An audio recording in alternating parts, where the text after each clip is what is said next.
পয়লা বৈশাখে কী রান্না করলাম সেই ভিডিও নিয়ে আপনাদের সামনে চলে আসলাম। ভিডিওটা যদি ভালো লেগে থাকলে পুরো ভিডিওটা দেখবেন। হ্যালো এভরিওয়ান, আসসালামু আলাইকুম। আমার প্রিয় আপুরা ভাইয়ারা কেমন আছেন? আপনারা আশা করি ভালো আছেন। আলহামদুলিল্লাহ আমিও আপনাদের দোয়ায় অনেক অনেক ভালো আছি। সিতারা মামুনের পেজ থেকে চলে আসলাম আপনাদের জিনাত আপু। এই তো একদম ভোরবেলা ঘুম থেকে উঠে গিয়েছি। তারপর আর কি ছোট ছোট ইলিশ মাছ ছিল, সেইটা আর কি ফ্রিজে ছিল।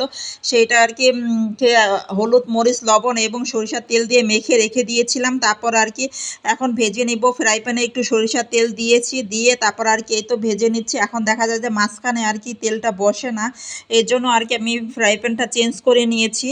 ফ্রাই প্যানটা চেঞ্জ করে নিব। মাটির একটা ফ্রাই প্যান আছে, সেটা আর কি বের করে নিয়েছিলাম, সেটা বের করে সেটাতে এখন দিয়ে দিব। এই তো দেখেন চুলা একদম কমিয়ে তারপর আমি কি মাছটা ভেজে নিয়েছি একদম মচমচা করে। দেখা যায় যে ইলিশ মাছ যে এত দাম, আমাদের মধ্যবিত্তরা যে কিভাবে কিনবে সে একদম হাতের নাগালে চলে গেছে ইলিশ মাছ কেনা আর কি।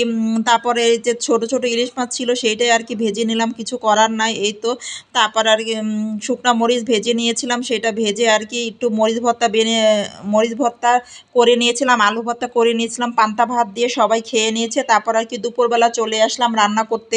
তাড়াতাড়ি রান্না করতে চলে আসলাম। মেয়ে আবার বলতেছে মেলায় যাবে ও, এর জন্য আর কি তাড়াতাড়ি এখন রান্নাটা কমপ্লিট করে ফেলেছিলাম। হলুদ মরিচ এবং যা যা মশলা লাগে আর কি গরুর গোশে সেগুলো দিয়ে দিয়েছি। দেখা যায় যে বড় ভিডিও হয়ে যাবে, সব কিছু দেখাতে গেলে আপনাদের বিরক্ত লেগে যাবে, এর জন্য আর কি সব দেখাচ্ছি না, সবাই রান্না পারে।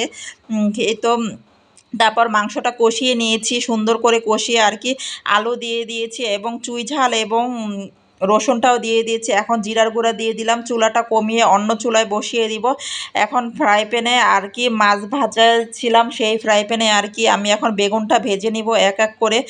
সুন্দর করে চুলা কমিয়ে আর কি বেগুনটা ভাজলে দেখা যায় যে একদম মচমচা হবে, খেতেও ভালো লাগে। লাল লাল করে ভেজে নেব। চুলা বাড়িয়ে দিলে দেখা যায় যে ভিতরে কাঁচা থাকে, কিন্তু ভালো লাগে না খেতে, পুড়ে যায়।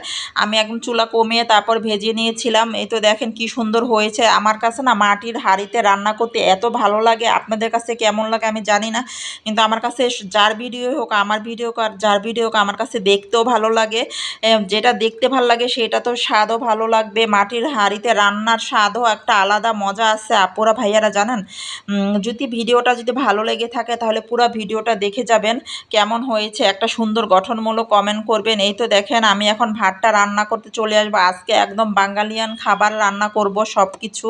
এই তো দেখেন এখন আমার ভাতটা হয়ে গিয়েছে, ভাতটাও প্রায় হয়ে গেছে। এখন আমি চিন্তা করতেছি যে এটাতে আমি কিভাবে গড় দিব, না হয় যে হাঁড়িটা ভেঙে যায়। এখন তারপরও আস্তে আস্তে করে আর কি গড় দিলাম, গড় দিয়ে নিলাম। মাঠটা গড় দিয়ে নিয়েছি সুন্দর করে।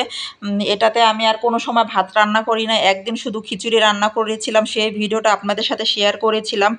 আর তারপর মেয়েকে নিয়ে খাবার দাবার করে তারপর মেয়েকে নিয়ে মেলায় চলে গিয়েছিলাম, সেই ভিডিও অন্য একটা ভিডিওতে দেখা হবে। আল্লাহ হাফেজ।